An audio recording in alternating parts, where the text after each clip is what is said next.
अस्सलाम वालेकुम नाज़रीन। अॼु राज न्यूज़ टीवी ते असां तव्हांखे मिसण जे पीअण जे साफ़ पाणी जे हवाले सां रिपोर्ट ॾेखारे रहिया आहियूं।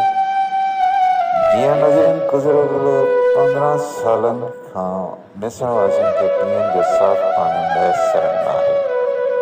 तव्हांखे ॾेखारियूं पिया त ही जेका पाणी भरे रहिया आहिनि मिसण जा रहवासी, उहो मिसण शहर खां 3 किलोमीटर पंधु परे नागना शाख ते लॻल नलके तां पाणी भरे रहिया आहिनि। ये पाणी जीआपे जो ज़रियो मोहन खान जुनेजा जे दौर में वाटर सप्लाई ठाहिण खां पोइ नाकारा थी वियो।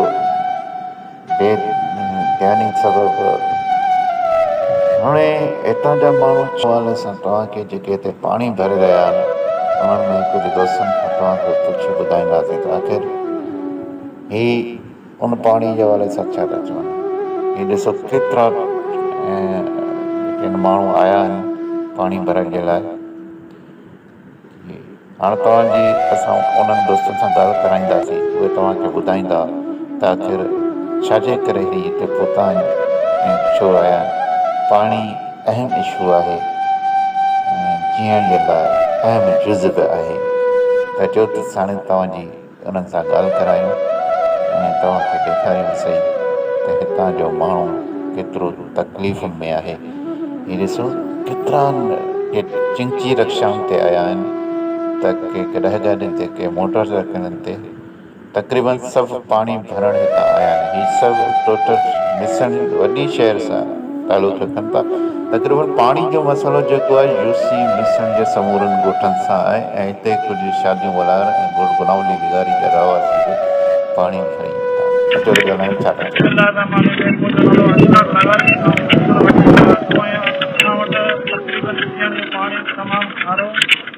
पीअण जे लाइक़ु न आहे, बल्कि वेझण ऐं कपिड़ा धोअण जे लाइक़ु बि न आहे। असांखे तमामु घणी तकलीफ़ आहे पीअण जे पाणी जी। असां तक़रीबन 1.5 मीटर असां पाणी भरण ईंदा आहियूं ऐं असां गवर्नमेंट खां ऐं DC ऐं MPA ऐं असां सभिनी वक़्त वारनि खां अपील आहे त असांखे पाणी जी सहूलियत ॾिनी वञे। हिते तमामु घणी खोप आहे जंहिंमें असांजा रहवासी 2 किलोमीटर जे मुफ़ासिले में वञी नांगना शाख आहे जेका तव्हां पाण ॾिसो पिया हिते बीठा आहियो ऐं माण्हुनि जा जेके तव्हां लाज़मी वरिता अञा ॾिठनि ॾिठा ऐं नांगना शाख जी जेका कंदी आहे उते जेके नलका लॻल आहिनि उहो पाणी जेको मिठो आहे घर जो, उन लाइ मिसण जा रहवासी ऐं असीं सभु मिसण जा रहवासी आहियूं 2.5 किलोमीटर जे मुफ़ासिले में वञी या जेके गॾिया गाॾियुनि ते या मोटर साइकिलुनि ते अची करे उहो हिसाब जो पीअण जो पाणी ऐं कपिड़े धोअण लाइ जेको पाणी इस्तेमालु कनि था, घर वग़ैरह में जेको पाणी इस्तेमालु थिए रिग बचे लाइ, उहो सभु हितां ई कंदा आहिनि ऐं वीचारा ॾाढा मजबूर आहिनि ऐं तमामु घणी तकलीफ़ आहे पाणी जी। हिते MPA MLA खे असीं गुज़ारिश कंदासीं त ख़ुदा तव्हां हेॾा नज़र करियो मिसण वारी जे जॾहिं वोट हूंदा आहिनि त तव्हां सभु खां पहिरीं हिन लिस्ट में बीठा हूंदा आहियो, ग़रीबनि जे घर ते, उताकनि ते, वर्गनि जे टेम ते। ख़ुदा ही टाइम अवां जो आहे, हींअर अवां अखि खोलियो, ही ॾिसो ग़रीबनि सां कहिड़ो वैल आहे। MLA MPA वोटनि दौरान त असांजे नज़र रखनि था, ॿियनि तकलीफ़ुनि में हिननि नज़र लाइ रखी। जी नाज़रीन, इहो आहे हिननि जा राया ऐं हिननि जा वीचार।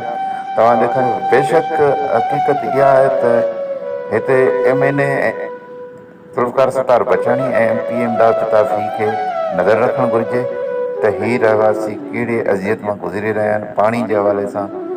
इन राज न्यूज़ TV मोहम्मद कासिम मल्ला, मिसण वॾी कैमरामैन हाकुम अली दिगारी इजाज़त ॾींदा।